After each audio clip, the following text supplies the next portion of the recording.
I wanted to do something special for my boyfriend Lucas's birthday. He'd always mentioned wanting an extra freezer for our garage, something to store beer and meat for when we decided to have barbecues. I thought it would be the perfect gift, so I started looking for one on Facebook Marketplace. After a few days of searching, I found one that seemed ideal. It was being sold by a man named Kevin, and the price was great, much cheaper than any store. I reached out, and we arranged for me to pick up the freezer on Saturday afternoon at his house, which was about 40 minutes away. I arrived at the seller's house around 3 in the afternoon, by myself.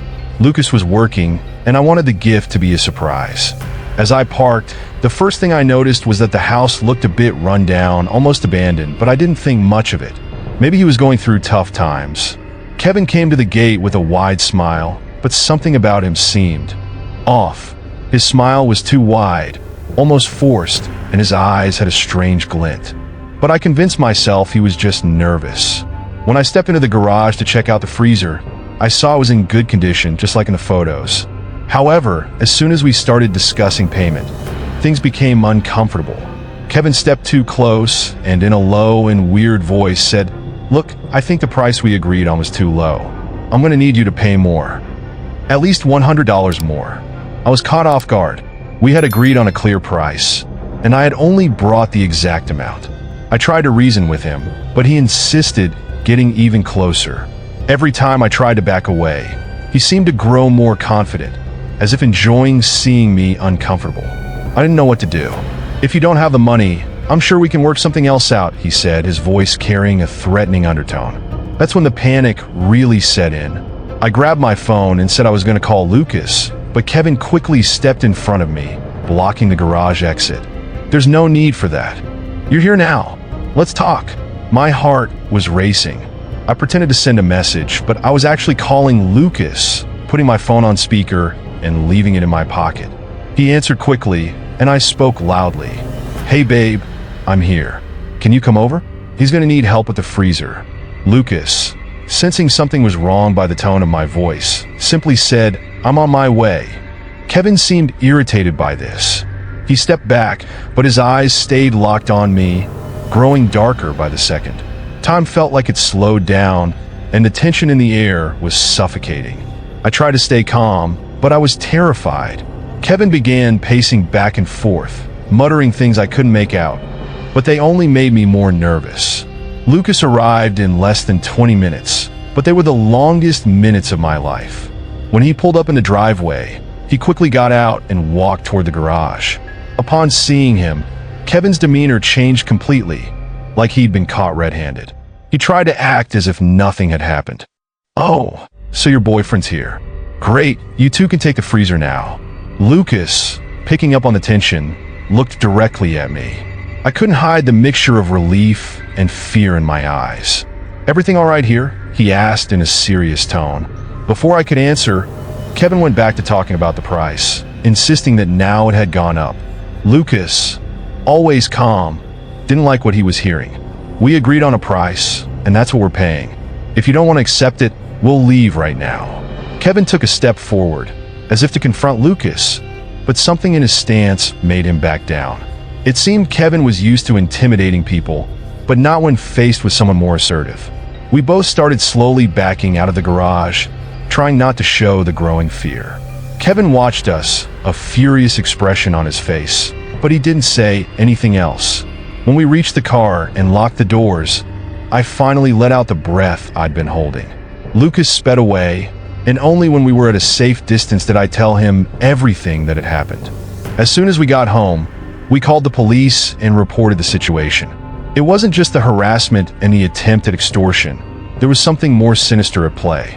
After investigating, the police discovered that Kevin had a history of predatory behavior, using Marketplace as a trap to lure and intimidate people, especially women who came alone. That experience taught me a harsh lesson about blindly trusting online transactions. The freezer never made it to us, but what mattered was that I got out of that situation. And ever since then, I've never done deals alone again. The profile that never shows up. I just wanted to sell my old phone. The iPhone was in good condition, and with the release of a new model, I figured I could make some extra cash. I listed it on Facebook Marketplace, and within hours, I got a message from an interested buyer. The name on the profile was David R., and he seemed legit, normal profile picture, lots of family and friend posts. He asked if I could meet him that night in a shopping mall parking lot, a busy spot. It seemed safe enough, so I agreed. I arrived at the location around 8 p.m., just like we planned. The parking lot still had a few cars, but it was pretty quiet. I waited in my car for a few minutes, then sent David a message asking where he was. No response. 10 minutes passed, then 20. I was frustrated, thinking he'd backed out without telling me. But something felt off. His profile, which had previously been full of posts and photos, was now empty. Nothing.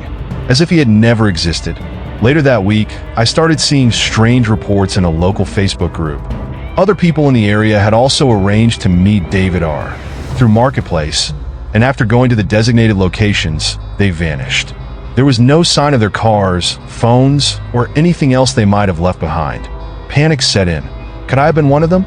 Maybe I got lucky because he didn't show, or maybe he was there, just watching. The next night, as I was driving home from work, I had the eerie feeling that I was being watched. As I neared my street, I caught something out of the corner of my eye. A figure standing on the corner, near a streetlight, staring at me. It was a man, tall, wearing a dark coat, but the dim light made it hard to see his face. My heart raced, and I drove past my house, circling the block to make sure I wasn't being followed. When I returned, he was gone. The following days were worse. Wherever I went, I felt that presence. Again and again, I saw the figure always at a distance, always watching. He seemed to show up in places no one should be. Outside the supermarket when I left late, in my apartment parking lot in the middle of the night. Once, he was standing across the street as I locked my front door. I called the police, but they said there wasn't much they could do without concrete evidence. Vague reports of a mysterious figure weren't enough to start an investigation. I started sleeping poorly, waking up several times in the night with the feeling that someone was standing outside my window. Every shadow seemed alive. Every sound in the hallway made me jump out of bed. One early morning, I got a notification on my phone. It was a message on Facebook. My stomach dropped when I saw the name, David R. He was still there mocking me. The message simply said, "See you soon." At that moment, my fear turned to panic. I blocked the profile, deleted Facebook, and even thought about moving, but I knew that wouldn't solve the problem. David, or whoever he was, wasn't just someone looking to buy a phone. I felt like he was something else, something I couldn't explain. Maybe he wasn't even human. The sense of being hunted by something that shouldn't exist, something that seemed to manipulate reality itself, consumed me. To this day, I don't know what happened to the other people who disappeared. They were never found, and after that final message, David's profile vanished for good. But the figure that watches me, he's still there. No matter where I go, he always finds a way to show up. Now, I don't bother looking at the corner of the parking lot anymore, because I know he'll be there. And one day, when I least expect it, he'll finally make his move.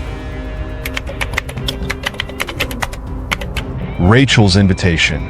It was early October, and the air was already getting colder in Bend, Oregon. As usual, the town held a community bonfire in the park, something everyone looked forward to around this time of year. That's where I met Rachel. She was sitting close to the fire, wearing a beanie pulled down over her ears and flashing a shy smile.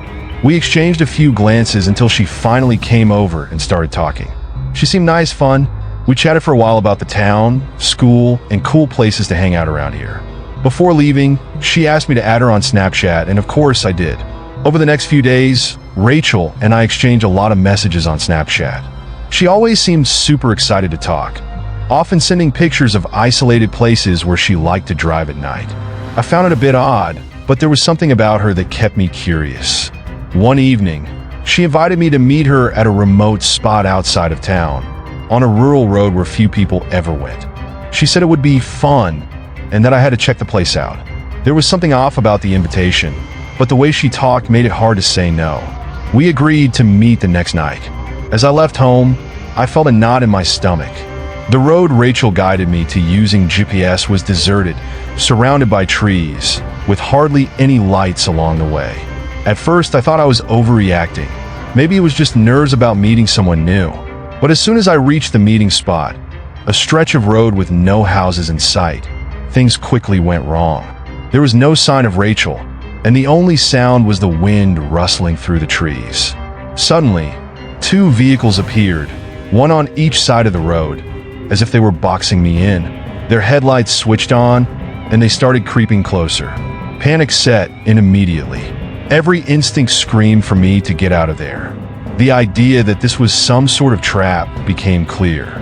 Without a second thought, I threw the car into reverse and sped back, swerving away from the approaching headlights. My hands were shaking on the wheel as I raced back to town. When I finally got home, I told my dad everything. He looked seriously worried and said we needed to go to the police. He believed, as I had begun to suspect, that Rachel and whoever was with her were probably planning to rob or harm me on that empty road. At the station, we filed a report, but without much to go on besides the Snapchat messages and a vague description of the vehicles, there wasn't much the police could do. They said they'd investigate, but warned us that without more solid evidence, it would be hard to make progress. I deleted Rachel from all my social media soon after. I still think about that night, about what could have happened if I hadn't managed to get away. I may never know exactly what they had planned, but one thing is certain. Rachel wasn't just some innocent girl looking for a good time. It was a dangerous game, and I was lucky to get out of it. The couch that never existed. With money tight, finding a free couch felt like a blessing. My boyfriend and I had been looking for used furniture for our new apartment, and as usual, I was checking Facebook Marketplace. That's when I came across the offer. A beautiful couch, in perfect condition, completely free. The seller said he was moving and needed to get rid of it quickly. There were no catches, and the photos looked great. I got excited and messaged him right away. The seller, a man named Greg, responded quickly. He insisted the couch had to be picked up that same day, and that I should come alone. I found that a little odd, but he explained that there was a mix-up with furniture deliveries at the house, and it would be easier if just one person came to avoid overcrowding.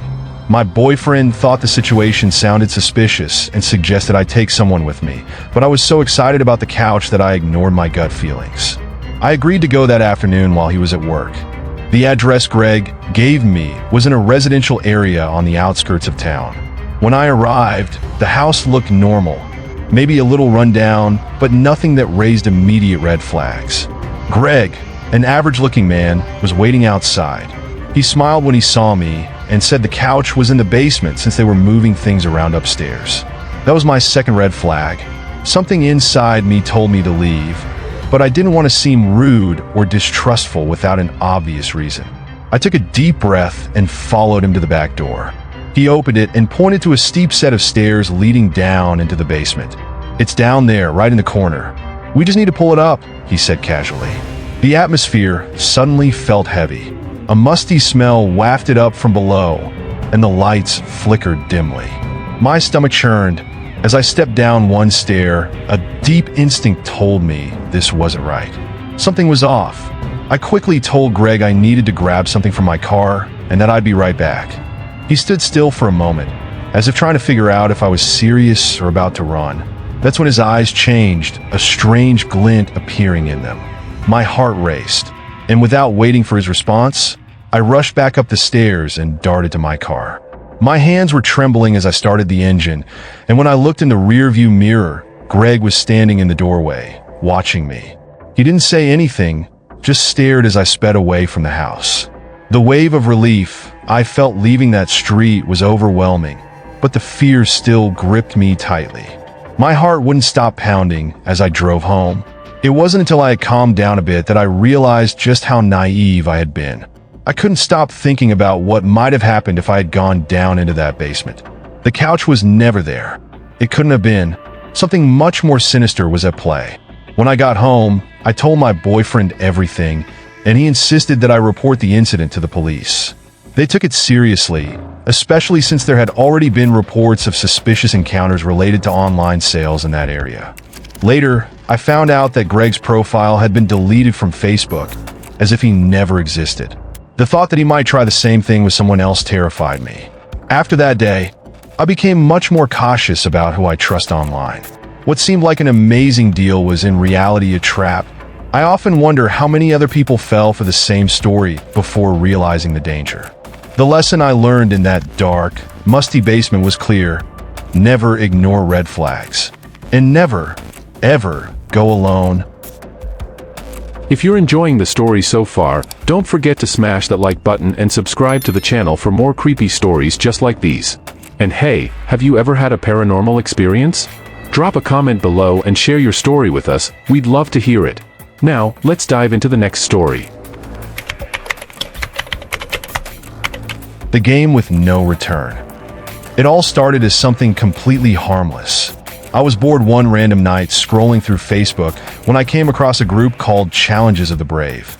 It was one of those closed groups, and the members talked about cash prizes, secret rewards, and thrilling challenges. It piqued my interest, and without thinking much about it, I asked to join. The next day I was accepted. It seemed like just another online game.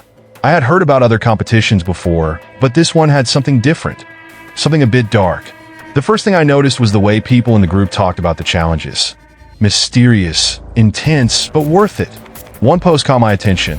It said, "Ready for the next level? Challenge yourself and be rewarded." Below, there was a link to a form with very simple, straightforward questions. If you completed the first challenge, the promise was an initial reward of $100. Of course, I got excited. Who wouldn't want easy money like that? The first challenge was silly. I had to walk to an abandoned house in my neighborhood and take a picture of a broken window. I accepted without thinking twice. As soon as I sent the photo, I received a private message from a profile with no picture, just the name administrator. He congratulated me and said I was ready for the next challenge. The amount would double to $200 if I completed it. This second challenge was a bit stranger. He told me to go to a gas station near the highway and take a picture of the station sign at 2 a.m. It seemed weird, but money speaks louder, so I went. Deep down, I still thought this was just some silly game. Things started to shift after that. The third challenge had me drive to a deserted park in the neighboring town, Salem, and leave an envelope under a specific bench. The envelope arrived in the mail, sealed with no return address. They didn't tell me what was inside, and I didn't even want to know. I just wanted to do what they asked and get out of there as quickly as possible. When I got home, another message was waiting for me. This time, the reward had jumped to $500, but the challenge was more sinister. I had to follow a specific car that would be driving around my neighborhood and write down all its movements. At that point, I was starting to feel uncomfortable. Why would anyone pay that much money for things like this? But the fear of stopping was stronger than the discomfort of continuing. Every time I thought about quitting, something stopped me. It was like I'd been pulled into something bigger, something I couldn't just walk away from, and the messages kept getting more disturbing. The fifth challenge was the breaking point. I received a video of someone in front of my house. It was nighttime, and the recording clearly showed my front door. The message was direct. Complete the next challenge, or we might pay you a visit. This time, the request was clear. I had to break a window at a store in town and take a picture as proof. I knew that was a crime. There was no way I could keep going, but now quitting seemed just as dangerous as completing the challenges. I told my best friend, Alex, what was happening. He insisted I needed to go to the police, but the fear of whoever was behind these messages was stronger. Who were these people? How did they know where I lived? That night, I received another message. This time, it wasn't about a challenge. It was a picture of me, taken while I was at work, accompanied by a short message.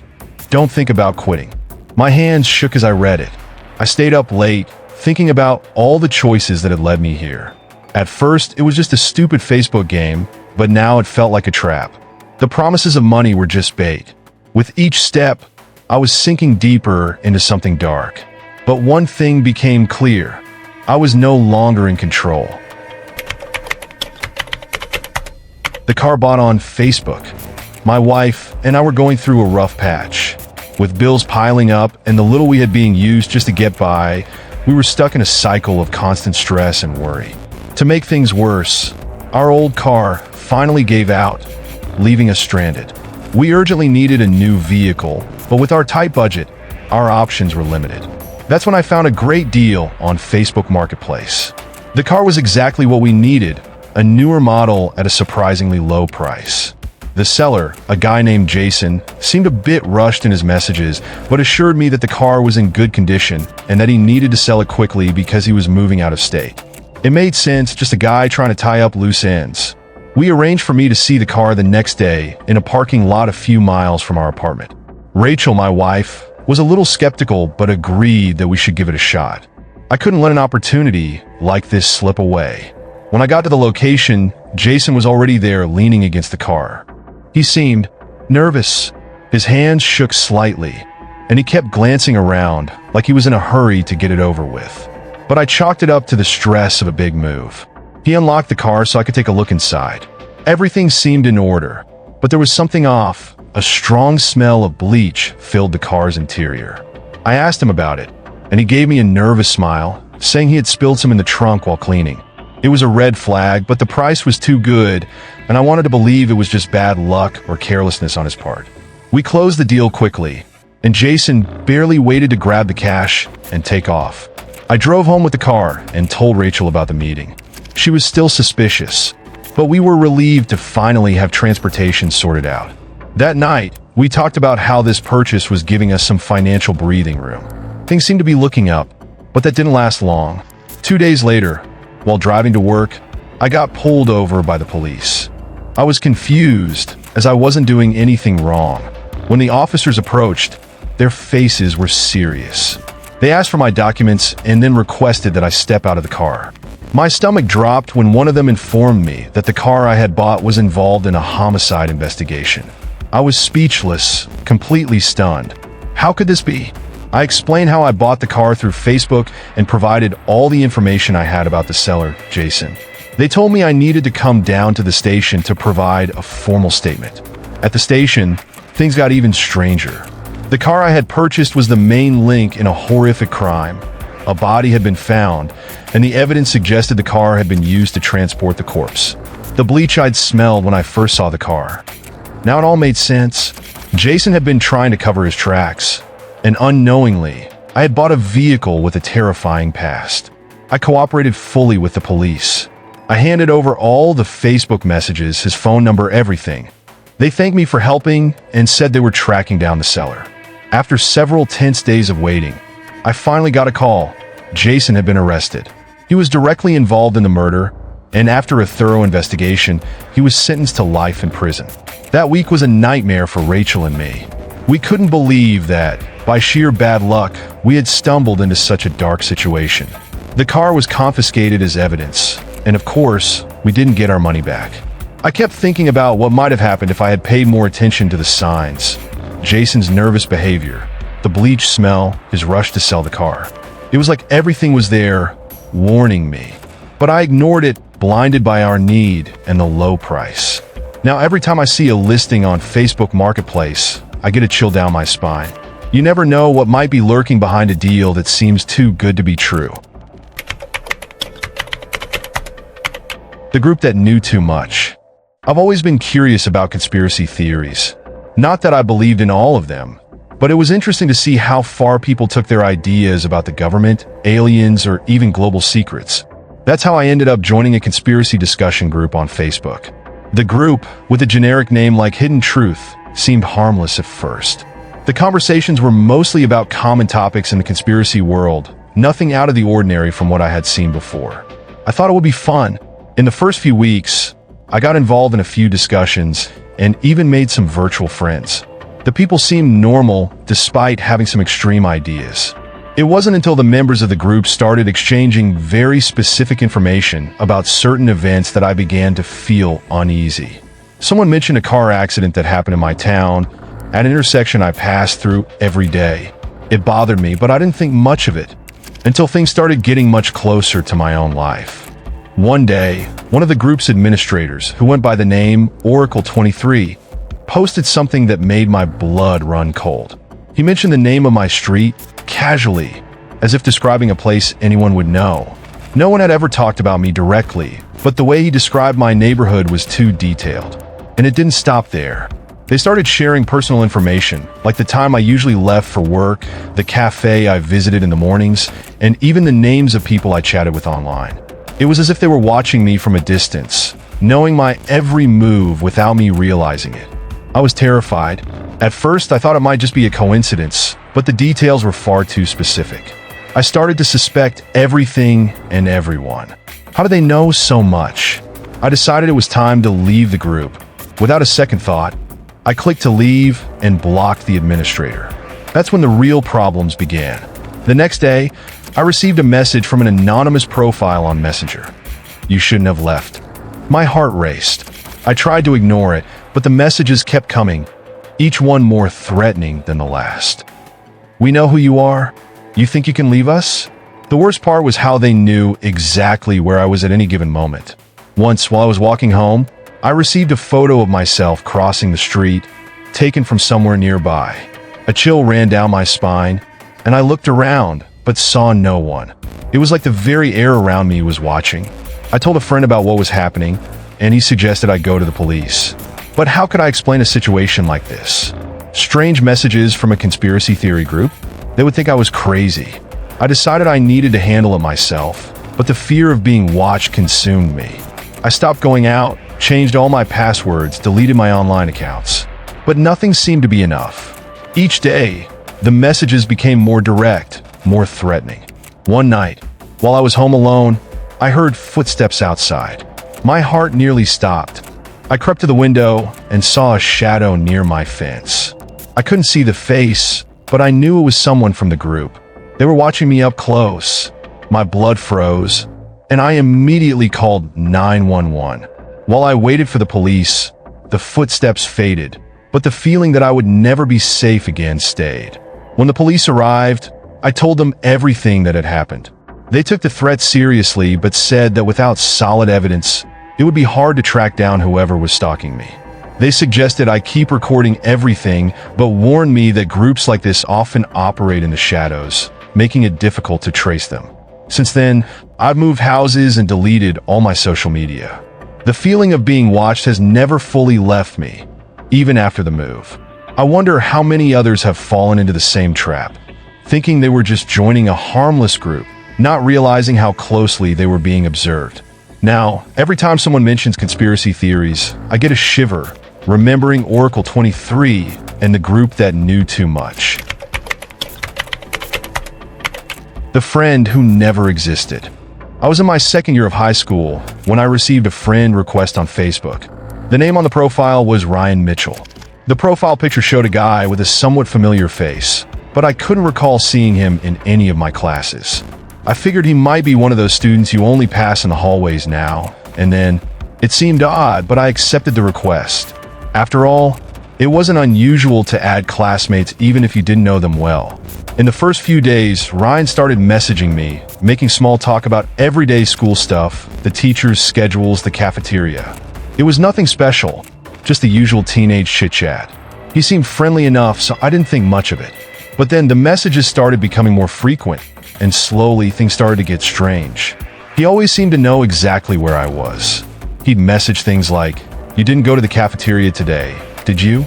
Or, "I saw you leave early yesterday. Everything okay?" At first, I thought it was a coincidence, but the consistency of his observations made me uneasy. Over time, Ryan's messages took on a more unsettling tone. He started messaging me at all hours, almost like he was constantly watching me. He'd ask personal questions like who I was hanging out with or what I did after school. At night, he'd send eerie messages like, "You're alone right now? Aren't you?" I know. Fear started creeping in. The more I tried to push away the growing suspicion that something was seriously wrong, the more each new message confirmed how disturbing the situation had become. One day, he sent a series of messages telling me I should stop talking to a friend of mine. "She's not good for you," he wrote. I asked why he thought that, and his reply was chilling. "Because I know things about her. Things you don't even realize." When I pressed him for more information, he became aggressive, sending threatening messages, saying something bad would happen to me if I didn't listen to him. That was the breaking point. I knew I had to figure out who this Ryan really was. I asked my friends, and even some teachers, if they knew anyone by that name.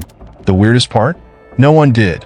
Ryan Mitchell wasn't on any student list. I checked the school yearbook, asked around in our group chats, but it was like he didn't exist. This guy who had been messaging me every day, who seemed to know so much about my life, wasn't a student at my school. The whole situation started to consume me. I couldn't focus on anything else, terrified that he could be watching me from somewhere. I tried confronting him on Facebook, asking straight out who he was and why he was following me. His response was short and terrifying. "You'll never find me." That's when I blocked him, but the paranoia didn't leave.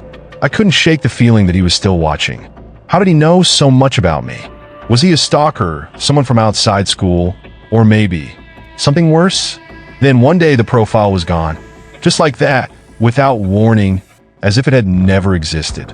No more message history, and his name didn't come up in any search. It was an instant relief, but the impact lingered. Even after the profile disappeared, I couldn't shake the feeling of being watched. It felt like he could come back at any moment, like that invisible presence was still out there somewhere. That experience changed me. From then on, I became much more careful about who I added or interacted with online. Ryan, or whoever he was, vanished as quickly as he had appeared, but the fear that there was something more behind it all has never truly left. Sometimes I still wonder if he was real, or if it was all some elaborate trick designed to scare me. Whatever it was, he succeeded. The romance, that never existed. I met Emily on Facebook during one of those bored moments when you're just killing time on social media. Her profile seemed legitimate, plenty of photos, mutual friends, and interests similar to mine. We started chatting slowly, talking about movies, music, and over time, the conversation turned more personal. She was fun, full of energy, and seemingly genuine. Before long, we were talking every day.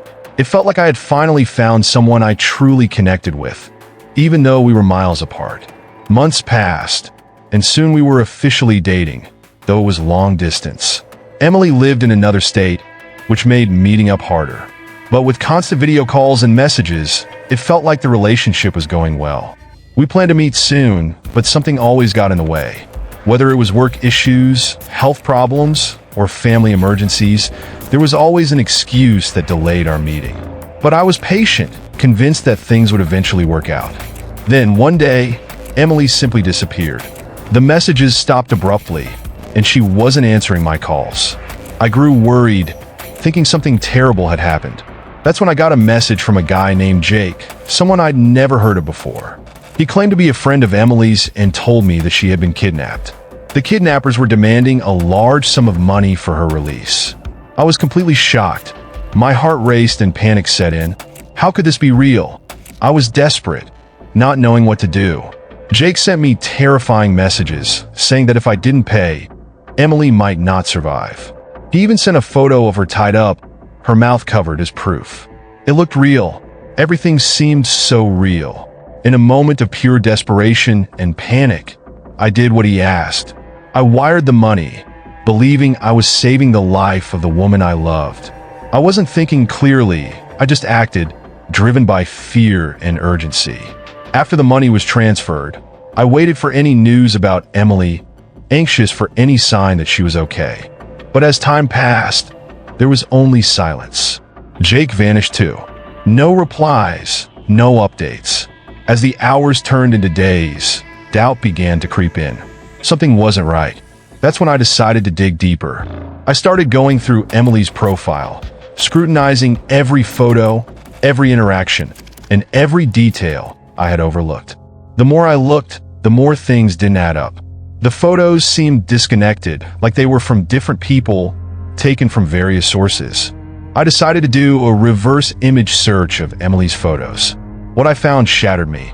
All the photos used on the profile belonged to another woman, a complete stranger who had no idea her pictures were being used. Emily never existed. The entire story, months of conversations, the promises of a future together, it was all a carefully crafted lie. I had been deceived by someone who didn't even exist. Jake's profile disappeared soon after, and I realized it had all been part of an elaborate scam. The person behind it was likely targeting multiple victims, using emotional manipulation to extract money. The money I sent was gone, but what hurt the most was realizing that the entire relationship had been a fraud. The scam left a deep scar. It wasn't just about the money lost. It was the sense of betrayal, of being manipulated for so long. It felt like someone had entered my life, pretended to be exactly what I needed, only to take advantage of me. After that, I became much more skeptical about everything and everyone online. Even today, I wonder who is really behind that screen.